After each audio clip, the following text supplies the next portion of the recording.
Hello everyone and welcome to today's video. Today's video is going to be about how to log into Heilbronn University of Applied Sciences HHN as a student.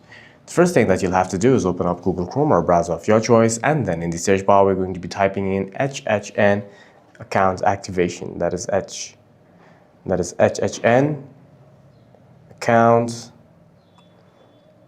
activation, and then tap on the first link. You may have to accept all cookies, and then tap on first login for staff/professors. Hit translate, tap on the link,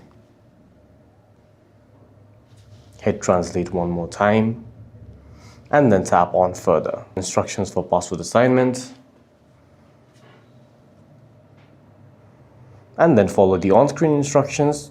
Tap on change your university account password, tap on set up a new account, tap further, scroll down, and now you must follow the on-screen instructions and then set up your password and then log into your account. For any further questions, please feel free to leave a comment down below.